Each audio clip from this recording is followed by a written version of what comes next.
गांव की उस औरत की कहानी जो पति के परदेस जाने के बाद घर में अकेली रहती है। उसे जगने के लिए किसी अलार्म की ज़रूरत नहीं पड़ती। वह गांव में रहती है ना, उसे ऑफिस तो नहीं जाना, लेकिन फिर भी जल्दी में रहती है। वह 4 बजे जग तो जाती है, लेकिन चाय या कॉफ़ी नहीं पीती। गोबर निकालना, घूरे पर जाना, फिर द्वार पर झाड़ू और सब्जी उगाना, कितने तो काम रहते हैं उसे। हाँ, वह अब अकेले जो रहती है। जब शादी करके आई थी तो भरा पूरा परिवार था, फिर धीरे धीरे सब शहरों की ओर रुख कर गए।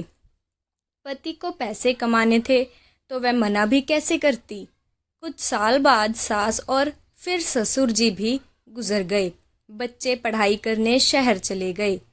वह लगी रहती है सुबह से शाम, कभी ना खत्म होने वाले अपने कामों में। हाँ, घर वालों ने उसे एक सादा फ़ोन ज़रूर दे दिया था जिस पर घंटी आ सकती है। किसी ने उसे फ़ोन रिसीव करना तो सिखा दिया, लेकिन फ़ोन मिलाना उसे अभी भी नहीं आता। वह अनपढ़ जो है। हाँ, कभी कभार वह बजता ज़रूर है जिसे शायद ही वह कभी ले पाती है, क्योंकि उसे हर वक्त अपने पास मोबाइल रखने की आदत जो नहीं है। हर महीने में घर वालों से बस उसे कुछ पैसे मिल जाते हैं। वो कहते हैं उसका कोई खर्च थोड़ी है, ना घर का किराया देना है और ना राशन खरीदना है। उससे कोई तरह तरह के पकवान बनाने की जिद भी नहीं करता, लेकिन अपने लिए पकाती और खाती है। शायद सुबह की बनाई हुई सब्जी या फिर रात की बची हुई रोटी। हाँ, उसे मछली खाने का शौक है, लेकिन लाएगा कौन। बहुएं ऐसी दुकानों पर थोड़ी जा सकती हैं। लोग क्या कहेंगे। उसे मायके भी गए सालों हो गए। ऐसा नहीं कि उसे बुलावा नहीं आता, लेकिन अगर वह चली गई तो घर का ख्याल कौन रखेगा। वह लगी रहती है सुबह से शाम, कभी ना खत्म होने वाले अपने कामों में। अब उसे व्यस्त रहना अच्छा लगता है, या शायद उसे काटता है अकेलापन। याद आती है अपनों की।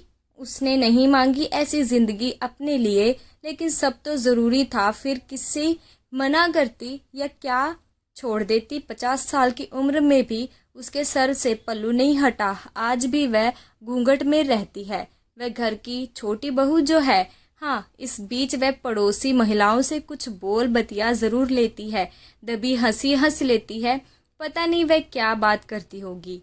वह अकेले करती क्या है। कुछ काम तो नहीं है। नौकरी पर थोड़ी जाना है उसे। नहीं, मतलब कि कहाँ क्या हो रहा। अपने गांव के पास वाले कस्बे को छोड़कर उसने कोई दूसरी जगह शायद ही देखी हो। सिनेमा और होटल जाना तो दूर की बात है। उसे रोज़ पूजा पाठ करने की आदत तो नहीं, लेकिन कभी तीज और जूतिया का व्रत नहीं छोड़ा।